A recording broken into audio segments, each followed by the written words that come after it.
نحمده ونصلي على رسوله الكريم أما بعد قال النبي صلى الله عليه وسلم حق الولد على الوالد أن يحسن اسمه ويحسن أدبه أو كما قال عليه الصلاة والسلام۔ ایک حقیقت، ایک آزمائش جو پوری انسانیت کے لیے چیلنج بنی ہوئی ہے۔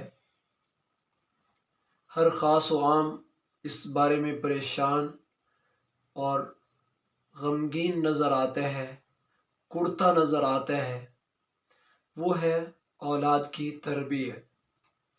ہر انسان اس بارے میں پریشان ہے، سوچنے پر مجبور ہے، کچھ کہنے کے لیے ضرور کہتا ہے کہ میرے بچے بگڑ گئے، میرے بچوں میں اخلاق اچھے نہیں، میرے بچوں کا بول اچھا نہیں، میرے بچے میری مانتے نہیں۔ لیکن اس حقیقت کو کیوں کر نظر انداز کیا جاتا ہے کہ جب بچوں کو یہ سب سکھانے کا وقت، تب بچوں کو اس نے نظر انداز کیا۔ اب بچے بڑے ہو گئے، عادات پختہ ہو گئی، اب بچے ماننے کے لیے تیار نہیں۔ تو یہ سب سے بڑی وہ حقیقت ہے جس میں ہر بندہ پریشان نظر آتا ہے۔ تو بھائیوں، ہم الحمدللہ اللہ کا اس پہ لاکھ لاکھ فضل ہے، احسان ہے کہ ایک ایسے مذہب سے ہمارا تعلق ہے جو صرف مذہب نہیں، جو صرف رسم و رواج عبادات تک محدود نہیں، بلکہ ایک تہذیب بھی ہے جو پیدائش سے لے کر مرتے دم تک کے تمام اخلاقیات، تمام طور و طریقے، تمام رہنے سہنے کے آداب سب کچھ سکھاتا ہے۔ تو آئیے ہم اس حقیقت کو جاننے کی کوشش کریں گے کہ آیا ہم اس مسئلے پر کیسے قابو پا سکتے ہیں اور کیوں کر ہم اس کو نظر انداز کرتے رہیں۔ تو اس کی حقیقت یہ ہے کہ بچہ پیدائش سے لے کر 8 سال تک کی عمر، یہ تب تک کا وہ وقت ہے کہ بچے کا ایک ایک لمحہ قیمتی ہے۔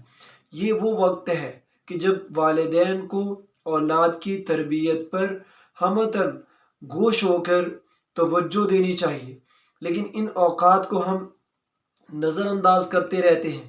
ان اوقات کو ہم کہتے ہیں چلیں جی بچہ ہے، چلیں جی بڑا ہو جائے گا، چلیں جی سیکھ جائے گا۔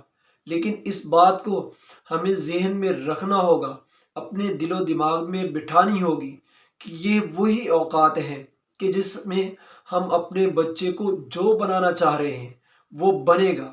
ماہر نفسیات لوگ یہی کہتے ہیں کہ بچہ جو بولتا ہے، جو سنتا ہے، اس پیدائش سے لے کر 8 سال تک کی عمر تک، فرمایا ان دونوں کو تو وہ بھول سکتا ہے، لیکن بچہ جس چیز کا مشاہدہ کرتا ہے، جس چیز کو اپنی آنکھوں سے دیکھتا ہے، یہ کبھی نہیں بول پاتا۔ تو یہ وہ وقت ہے کہ جس میں ہمیں اپنے بچوں کو ایک کردار بن کر ثابت ہونا ہوگا، بچوں کے لیے ایک ماڈل اور نمونہ بن کر ثابت ہونا ہوگا۔ اگر اس عمر کے اندر ہم اپنے بچوں کے لیے یہ سب کر رہے ہیں، ہم اپنے بچوں کے لیے اگر ایک ماڈل ہیں، ہم اپنے بچوں کے لیے اگر ایک نمونہ ہیں، تو یقیناً ہمارے بچے اسی معیار پہ اتریں گے، انہی اخلاقیات پہ اتریں گے، انہی جو ہے نا وہ اچھی صفات کو اپنائیں گے جو ہم کرتے رہے۔ اور اگر خدا نخواستہ ان اوقات کو ہم نے ضائع کر دیا، ان اوقات کو ہم بچوں کے نظر انداز کرنے میں جو ہے نا وہ ضائع کر دیا اور یہ سوچتے رہے کہ بچے ہیں بڑے ہو جائیں گے، تب یہ بچے جب بڑے ہو جائیں گے، ان میں عادات پختہ ہو جائیں گی، تو یہ پھر ہماری سنے گی بھی نہیں، مانے گی بھی نہیں، ان میں کوئی اخلاق، کوئی کردار، کوئی ماننے کے لیے یہ تیار نہیں ہو۔ تو بھائیوں، یہ وقت ہے کہ جس میں ہم اپنے بچوں پہ نظر رکھیں۔ بچپن سے لے کر 8 سال تک کی عمر، پیدائش سے لے کر 8 سال تک کی عمر، یہی وہ بچوں کی تربیت کا خاص وقت ہے۔ اس کے لیے ہم ایک سیریز چلا رہے ہیں، یہ ویڈیو اس کا پہلا سٹیپ ہے۔ انشاءاللہ اس جیسی ویڈیوز کو پانے کے لیے، دیکھنے کے لیے ہمارے چینل کو سبسکرائب کیجئے۔ اللہ آپ کو جزائے خیر دے۔ بہت بہت شکریہ۔